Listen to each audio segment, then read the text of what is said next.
അപ്പൊ വളരെ ഇമ്പോർട്ടന്റ് ആയിട്ടുള്ള ഒരു കാര്യം നിങ്ങളെ എല്ലാവരെയും അറിയിക്കാൻ വേണ്ടിയിട്ടാണ് ഈ ഒരു വീഡിയോ. അപ്പൊ USS എക്സാം എഴുതുന്ന US എക്സാമിന് വേണ്ടി പ്രിപ്പയർ ചെയ്യുന്ന എല്ലാ നിങ്ങളുടെ ഫ്രണ്ട്സിനും ഈ ഒരു വീഡിയോ നിങ്ങൾ ഷെയർ ചെയ്ത് കൊടുക്കുക, അവസാനം വരെ കാണാം. അപ്പോൾ നിങ്ങൾക്ക് 26-ാം തീയതി നമ്മുടെ കേരളത്തിലുടനീളം USS എക്സാം നടക്കാൻ വേണ്ടി USS മാത്രമല്ല LSSന്റെ എക്സാം ഒരുമിച്ച് നടക്കുന്നുണ്ട്. അപ്പൊ USS മക്കൾക്ക് വേണ്ടിയിട്ട് എക്സാമിന് എന്തോ ഒരു ചെറിയ സർപ്രൈസ് ഒക്കെ ഒരുക്കിയിട്ടുണ്ടെന്ന് കേട്ടു. അപ്പം നമ്മൾ ഒരു എക്സാം എഴുതാൻ വേണ്ടി പോകുമ്പോൾ ആദ്യമായിട്ടാണ് നമ്മൾ US എക്സാം എഴുതുന്നത് അല്ലേ? അപ്പൊ അതിന് മുമ്പ് ഇവർക്കൊരു ഡെമോ ആയിട്ട് നമ്മളൊരു മോഡൽ എക്സാം കൊടുത്താലോ? തീർച്ചയായിട്ടും. ഇപ്പോൾ SSLC എക്സാമിനൊക്കെ അവർക്കൊരു കോൺഫിഡൻസ് ലെവൽ കൂട്ടാൻ വേണ്ടിയിട്ടാണ് ഗവൺമെന്റ് മോഡൽ എക്സാംസ് നടത്തുന്നത്. ഇപ്പോൾ നടന്നുകൊണ്ടിരിക്കുന്നുണ്ട് അല്ലേ? അപ്പൊ അതേപോലെ USS എക്സാം എഴുതാൻ പോകുന്ന മക്കൾക്കും കോൺഫിഡൻസ് വേണ്ടേ? അതെ, വേണം. അപ്പം വളരെ ഇമ്പോർട്ടന്റ് ആയിട്ടുള്ള ഒരു എക്സാം ആണ് നമ്മുടെ USS എക്സാം എന്ന് പറയുന്നത്. അപ്പൊ അത് നമ്മൾ വെറുതെ പോയി എഴുതാൻ വേണ്ടി പറ്റില്ല. അപ്പൊ കേരളത്തിലുള്ള എല്ലാ USS എക്സാം എഴുതാൻ പോകുന്ന വിദ്യാർത്ഥികൾക്കും വേണ്ടിയിട്ട് നമ്മൾ കേരളത്തിലുടനീളം എല്ലാവർക്കും പങ്കെടുക്കാൻ പറ്റുന്ന രീതിയിലുള്ള ഒരു മോഡൽ എക്സാം കണ്ടക്ട് ചെയ്യാൻ പോവാണ്. അപ്പൊ മക്കളെ മാക്സിമം ഫ്രണ്ട്സിലേക്ക് ഷെയർ ചെയ്ത് കൊടുത്തോ. ഇത് നമ്മൾ ചരിത്രമാക്കാൻ വേണ്ടി പോകും. അതെ, ഓഫ് കോഴ്സ്. അപ്പം ഇത് നടക്കാൻ വേണ്ടി പോകുന്നത് ഈ വരുന്ന സൺഡേ ആണ്. അപ്പൊ നമുക്കറിയാം 2 പേപ്പർ ആണ് നമുക്ക് എക്സാം ഉള്ളത് അല്ലേ? പേപ്പർ 1 ഉണ്ട്, പേപ്പർ 2 ഉണ്ട്. അതിൽ പേപ്പർ 1 ആണ് കുറച്ച് ഭീകരൻ. മാത്സ് ഒക്കെ അതിലാണെന്നാ കേട്ടെ. അതെ.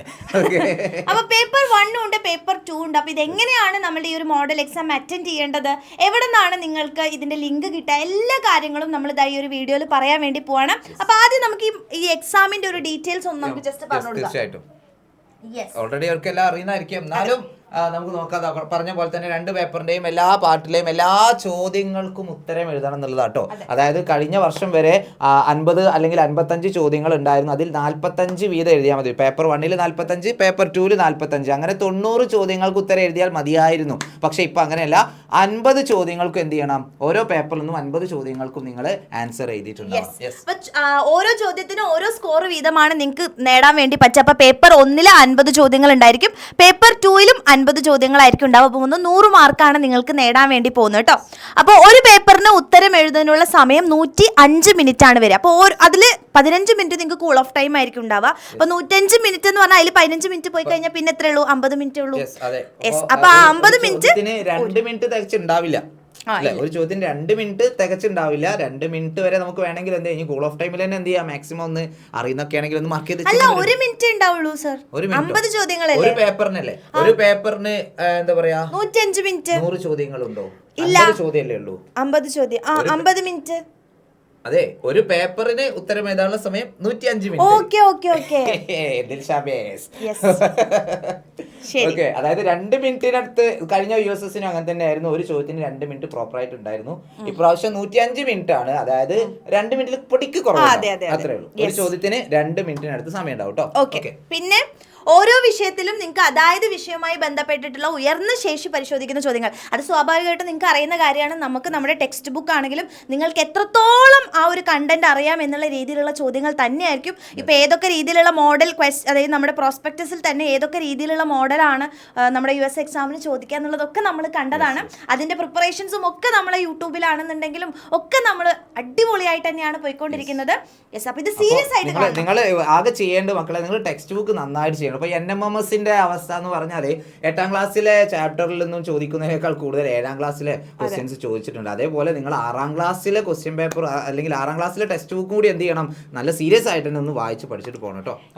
അപ്പം പിന്നെന്താ പറയുന്നത്, സാമൂഹ്യ ശാസ്ത്രത്തിലെ 6 ചോദ്യങ്ങൾ ആനുകാലിക സംഭവം, അതായത് കറണ്ട് അഫയേഴ്സ്, ഇപ്പൊ നടന്നുകൊണ്ടിരിക്കുന്ന നമുക്കറിയാം ഒരുപാട് സാമൂഹികമായിട്ടുള്ള പ്രശ്നങ്ങളാണെന്നുണ്ടെങ്കിൽ ഒരുപാട് സംഭവങ്ങൾ നമുക്ക് ചുറ്റും നടക്കുന്നുണ്ട് അല്ലേ? അപ്പൊ അതിനെപ്പറ്റി നിങ്ങൾക്ക് എത്രത്തോളം അറിയാം? അതിന്റെ മെയിൻലി നിങ്ങൾ എന്താ ചെയ്യേണ്ടത്, ഡെയിലി നിങ്ങൾ പേപ്പർ വായിച്ചാൽ മതി. നമ്മുടെ ന്യൂസ് പേപ്പർ നിങ്ങൾ വായിക്കുക എന്നുള്ളതാണ്. അതുപോലെ തന്നെ ന്യൂസ് കാണാൻ വേണ്ടിയൊക്കെ പറ്റുന്നവർ 1.5 മണിക്കൂറെങ്കിലും നിങ്ങൾ ന്യൂസൊക്കെ കാണുക, അങ്ങനെയൊക്കെ ചെയ്യാം. ഓക്കെ. ഇനി ഗണിതത്തിന്റെ ചോദ്യങ്ങളിൽ മാനസിക ശേഷി മെന്റൽ എബിലിറ്റിയിൽ നിന്നുള്ള എത്ര ചോദ്യങ്ങൾ ഉണ്ടാവും? 6 ചോദ്യങ്ങൾ ഉണ്ടാവും കേട്ടോ.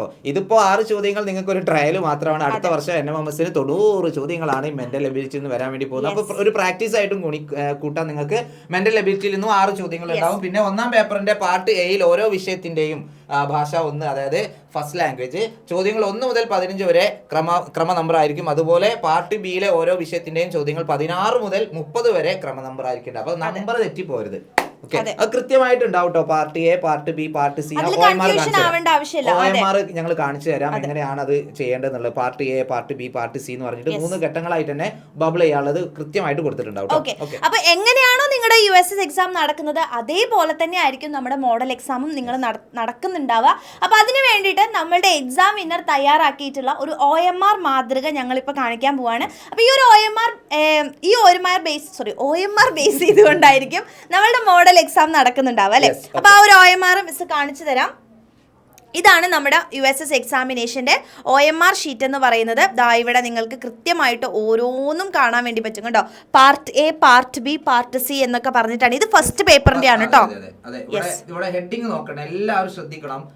OMR ഷീറ്റിൽ പേപ്പർ 1 എന്ന് കൊടുത്തിട്ടുണ്ടാവും. പേപ്പർ 1 എന്ന് കൊടുത്തിട്ടുണ്ടെങ്കിൽ അതിൽ ഫസ്റ്റ് ലാംഗ്വേജും സെക്കൻഡ് ലാംഗ്വേജും മാത്സും ആയിരിക്കും എഴുതേണ്ടി വരിക. അതും ഇവിടെ ക്ലിയർ ആയിട്ട് എഴുതിയിട്ടുണ്ടെന്നാണ് എനിക്ക് തോന്നുന്നത്. പാർട്ട് എ ഫസ്റ്റ് ലാംഗ്വേജ് ഞാൻ ഇങ്ങോട്ട് പറഞ്ഞേക്കാം. Part A first language, part B second language കേട്ടോ. ഫസ്റ്റ് ലാംഗ്വേജ് പറയുന്ന സെക്കൻഡ് ലാംഗ്വേജ്. അതുപോലെ പാർട്ട് സി മാത്സ്. കണ്ടില്ലേ, ക്വസ്റ്റ്യൻ നമ്പർ ഇട്ടുന്നത് 31 മാത്സിൽ 31 വരുന്നത്. അതേപോലെ ഇവിടെ പാർട്ട് ബി വരുന്നത് 16ാമത്തെ ചോദ്യം മുതലാണ്. പാർട്ട് എ വരുന്നത് 1 മുതൽ 15. അതന്നെയാണ് നമ്മൾ കൺഫ്യൂഷനും ഇല്ല കേട്ടോ. അതൊന്നും ആലോചിച്ച് ടെൻഷൻ അടിക്കും. മൊത്തം 50 ചോദ്യങ്ങളുടെ OMR ആയിരിക്കും പാർട്ട് 1 ഉണ്ടായിരിക്കുക. അതിനുശേഷം നിങ്ങൾക്ക് താഴോട്ടേക്ക് പോയി കഴിഞ്ഞു കഴിഞ്ഞാൽ പാർട്ട് പേപ്പർ 2ന്റെ OMR നിങ്ങൾക്ക് കാണാൻ വേണ്ടി പറ്റും.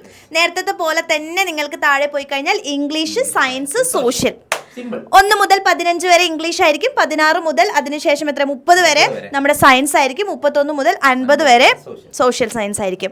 ഇങ്ങനെ 50 ചോദ്യങ്ങളാണ് ഉണ്ടാവുക. സോ നിങ്ങൾ ആദ്യം ചെയ്യേണ്ട കാര്യം, ഈ ഒരു എക്സാം വിന്നർ നടത്തുന്ന നമ്മുടെ മോഡൽ എക്സാമിന് നിങ്ങൾക്ക് പങ്കെടുക്കണം എന്നുണ്ടെങ്കിൽ ആദ്യം തന്നെ ഈ ഒരു OMR ഷീറ്റിന്റെ പ്രിന്റ് നിങ്ങൾ എടുക്കണം. അപ്പോൾ ആദ്യം നിങ്ങൾ വിചാരിക്കും, അപ്പോൾ ഈ OMR ഷീറ്റ് നമുക്ക് എവിടെ നിന്ന് കിട്ടും? അപ്പോൾ നമ്മുടെ USSൻ്റെയും അതേപോലെ തന്നെ ക്ലാസ് 7ൻ്റെയും വാട്സപ്പ് കമ്മ്യൂണിറ്റിയിൽ നിങ്ങൾ ജോയിൻ ചെയ്തിട്ടില്ല എന്നുണ്ടെങ്കിൽ ഇപ്പം തന്നെ എൻ്റെ കുട്ടികൾ ജോയിൻ ചെയ്ത് വെക്കുക. ഈ ഒരു വീഡിയോൻ്റെ ഡിസ്ക്രിപ്ഷൻ ബോക്സിൽ നമ്മുടെ കമ്മ്യൂണിറ്റീൻ്റെ ലിങ്ക് ഉണ്ടാവും. ആ കമ്മ്യൂണിറ്റി ലിങ്കിൽ നിങ്ങൾ എന്ത് ചെയ്യാം, ജോയിൻ ചെയ്ത് വെക്കുക. ചിലപ്പോൾ നിങ്ങൾക്ക് എന്തെങ്കിലും ബുദ്ധിമുട്ടുണ്ടാവാതെ ജോയിൻ ചെയ്യാൻ പറ്റുന്നില്ല, അങ്ങനെ എന്തെങ്കിലും പ്രശ്നം ഉണ്ടെങ്കിൽ വീണ്ടും ട്രൈ ചെയ്തുകൊണ്ടിരിക്കും കേട്ടോ. ഓക്കെ, പിന്നെ കമന്റിൽ അറിയിക്കും ചെയ്യും. ഈ വീഡിയോയുടെ താഴെ നിങ്ങൾ കമന്റ് ആയിട്ട് അറിയിക്കും ചെയ്യും. എന്തെങ്കിലും പ്രശ്നം ഉണ്ടെങ്കിൽ നമ്മൾ ലിങ്ക് മാറ്റി തരുന്നതായിരിക്കും. അപ്പോൾ അതിനനുസരിച്ച് നിങ്ങൾ എല്ലാവരും എത്രയും പെട്ടെന്ന് തന്നെ എന്ത് ചെയ്യുക, നമ്മുടെ കമ്മ്യൂണിറ്റിയിൽ ജോയിൻ ചെയ്യുക. ഒരുപാട് കുട്ടികൾ ഓൾറെഡി എന്ത് ചെയ്തിട്ടുണ്ട്, ജോയിൻ ചെയ്തിട്ടുണ്ട്. ജോയിൻ ചെയ്തവർ എന്ത് ചെയ്യുക, ഞങ്ങൾ ജോയിൻ ചെയ്തിട്ടുണ്ട് എന്നും കൂടെ എന്ത് ചെയ്യുക, ഒന്ന് കമന്റ് ചെയ്യാം കേട്ടോ. ഈ OMR ഷീറ്റ് നിങ്ങൾ ഡൗൺലോഡ് ചെയ്തതിന് ശേഷം എൻ്റെ കുട്ടികളെ ഇതിന്റെ പ്രിന്റ് ഔട്ട് എടുത്ത് വെക്കണം. എങ്കിലാണ് നിങ്ങൾക്ക് ആ കൃത്യമായിട്ടുള്ള സമയത്തിൽ നമ്മൾ കറക്റ്റ് ആയിട്ട് OMR നിങ്ങൾ എങ്ങനെയാണ് മാർക്ക് ചെയ്യുന്നത് എന്നുള്ളതൊക്കെ നമുക്ക് നോക്കാൻ വേണ്ടി പറ്റുള്ളൂ. OMR മാർക്ക് ചെയ്യുമ്പോൾ കൃത്യമായിട്ട് ശ്രദ്ധിക്കുക. ഇത് എങ്ങനെ റോങ് മെത്തേഡും ഉണ്ട്, അതുപോലെ തന്നെ കറക്റ്റ് മെത്തേഡും ഉണ്ട്.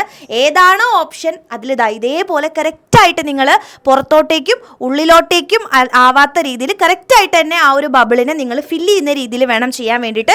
ഇതെല്ലാം തെറ്റാണ്, ഇങ്ങനെ ഒന്നും ചെയ്യരുത് കേട്ടോ.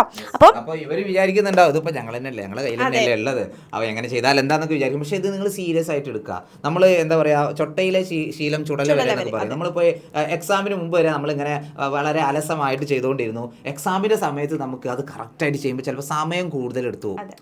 അതായത് നമുക്ക് അയ്യോ പുറത്തേക്ക് പോവോ, ടെൻഷനാവും, വെറുതെ ആവശ്യമില്ല ടെൻഷൻ. അപ്പോൾ നമ്മൾ പ്രാക്ടീസ് ചെയ്താൽ എന്തായി, കൃത്യമായിട്ട് ഇങ്ങനെ OMR ഇങ്ങനെ പ്രാക്ടീസ് ചെയ്തുകൊണ്ടിരുന്നാൽ നമുക്ക് വളരെ ഈസി ആയിരിക്കും. കുറച്ച് സെക്കൻഡുകളിൽ തന്നെ എന്ത് ചെയ്യാൻ പറ്റും, നമുക്ക് OMR ബബിൾ ചെയ്യാൻ വേണ്ടി പറ്റും. ബബിൾ ചെയ്യാന്നുള്ള വളരെ ഇമ്പോർട്ടൻ്റ് ആയിട്ടുള്ള കാര്യമാണ്. അതെ, അപ്പോൾ ഈ OMR ഷീറ്റ് നിങ്ങൾ പ്രിന്റ് എടുക്കുക. അപ്പോൾ കമ്മ്യൂണിറ്റിയിൽ വരുന്ന ഈ ഒരു PDF നിങ്ങൾ ഡൗൺലോഡ് ചെയ്ത് നിങ്ങളുടെ പാരൻസിൻ്റെ സഹായത്തോടു കൂടെ ഇതിൻ്റെ പ്രിന്റ് ഔട്ട് എടുത്ത് വെക്കണം. എങ്കിലാണ് നിങ്ങൾക്ക് വീട്ടിലിരുന്നു കൊണ്ടാണ് ഈ ഒരു മോഡൽ എക്സാം ചെയ്യേണ്ടത്. സിൻസിയർ ആയിട്ട് ചെയ്യണം. അത് ഇങ്ങനെ എന്താ പറയുക, ഗൂഗിളൊന്നും ചെയ്തിട്ട് ആൻസർ കണ്ടുപിടിക്കുകയൊന്നും ചെയ്യരുത്. നിങ്ങളാണ് മോഡൽ എക്സാം എഴുതുന്നത്. അപ്പോൾ നിങ്ങൾ അങ്ങനത്തെ പ്രാക്ടീസുകൾ നിങ്ങൾ ചെയ്യുകയാണെന്നുണ്ടെങ്കിൽ അത് നിങ്ങൾക്ക് തന്നെയാണ് ബുദ്ധിമുട്ടുള്ളതെന്ന് ആലോചിക്കുക. അപ്പോൾ ഇത് കൃത്യമായിട്ട് പ്രിന്റ് എടുത്ത് നിങ്ങൾ വെക്കുക. ഇനി പ്രിന്റ് എടുക്കാൻ പറ്റുന്നില്ല എന്നുണ്ടെങ്കിൽ നിങ്ങൾ എന്ത് ചെയ്യുക, നോട്ട്ബുക്കിൽ ആൻസർ എഴുതുക, ക്വസ്റ്റ്യൻസിൻ്റെ ആൻസർ എഴുതുക. ആൻഡ് ഈ ഒരു എക്സാം നടക്കുന്നത് സൺഡേ ആണ്. പേപ്പർ 1 നടക്കുന്നത് രാവിലെ 10 മണി മുതൽ 11:45 വരെ ആയിരിക്കും. അതിനുശേഷം പേപ്പർ 2 നടക്കുന്നത് 2 മണി മുതൽ 3:45 വരെ ആയിരിക്കും. അപ്പോൾ ഈ ഒരു സമയത്ത് തന്നെ നിങ്ങൾ കൃത്യമായിട്ട് എന്ത് ചെയ്യുക, അറ്റൻഡ് ചെയ്യാൻ വേണ്ടി നോക്കുക. ആ ഒരു സമയത്ത് ഒരു 10 മണിക്ക് മുന്നേ ആയിട്ട് തന്നെ നിങ്ങൾക്ക് നിങ്ങളുടെ ക്വസ്റ്റ്യൻ പേപ്പർ നമ്മുടെ കമ്മ്യൂണിറ്റിയിൽ വരും. ആ കമ്മ്യൂണിറ്റിയിൽ നിന്ന് ഡൗൺലോഡ് ചെയ്യുക. കൃത്യമായിട്ട് OMR ഷീറ്റ് ഉപയോഗിച്ചുകൊണ്ട് ചെയ്യുക. അതിനുശേഷം ബ്രേക്ക് എടുക്കുക. 2 മണിക്ക് വീണ്ടും തിരിച്ചെത്തുക. അപ്പോൾ രണ്ടാമത്തെ പേപ്പറിൻ്റെ നമ്മുടെ PDF അപ്ലോഡ് ചെയ്യുന്നുണ്ടായിരിക്കും. അത് വേഗം ഡൗൺലോഡ് ചെയ്യുന്നു. അടുത്ത പാർട്ട് നിങ്ങൾ കൃത്യമായിട്ട് OMRൽ ചെയ്യാം. അപ്പൊ ഇതിങ്ങനെ ചെയ്യുന്നതിന്റെ ഒരു ബെനിഫിറ്റ് എന്താന്ന് വെച്ച് കഴിഞ്ഞാൽ നിങ്ങൾക്ക് നിങ്ങളെ ഒന്ന് വാല്യുവേറ്റ് ചെയ്യാൻ പറ്റും. എത്രത്തോളം നിങ്ങൾ റെഡി ആണ് നമ്മുടെ മെയിൻ എക്സാം USSന്റെ മെയിൻ എക്സാമിന് നിങ്ങൾ എത്രത്തോളം റെഡി ആണെന്നുള്ളത് നിങ്ങൾക്ക് എന്ത് ചെയ്യാൻ പറ്റും, അറിയാൻ പറ്റും. പിന്നെ ആൻസർ കീ അതിനുശേഷം നിങ്ങൾക്ക് കമ്മ്യൂണിറ്റിയിൽ തന്നെ നമ്മൾ ഇട്ട് തരുന്നുണ്ടാവും, അതായത് അപ്ലോഡ് ചെയ്യുന്നുണ്ടായിരിക്കും. അത് വെച്ച് നിങ്ങൾ എന്ത് ചെയ്യണം, എത്ര മാർക്ക് നിങ്ങൾക്ക് സ്കോർ ചെയ്തിട്ടുണ്ടെന്ന് കൃത്യമായിട്ട് നോക്കുക. ആൻഡ് ഈ സമയം നിങ്ങൾ അതേപോലെ തന്നെ ചെയ്യണം കേട്ടോ മക്കളെ. ഇപ്പോൾ 1.25 മണിക്കൂർ അല്ലെങ്കിൽ എത്രയാണോ സമയമുള്ളത് ആ സമയത്തിൻ്റെ ഉള്ളിൽ തന്നെ നിങ്ങൾ സ്റ്റോപ്പ് ചെയ്യാൻ വേണ്ടി ശ്രമിക്കണം. ഓക്കെ 2 മണിക്കൂർ 2.5 മണിക്കൂറൊക്കെ എടുത്തു കഴിഞ്ഞാൽ അതിൽ നിങ്ങൾക്ക് കാര്യമില്ല അല്ലേ.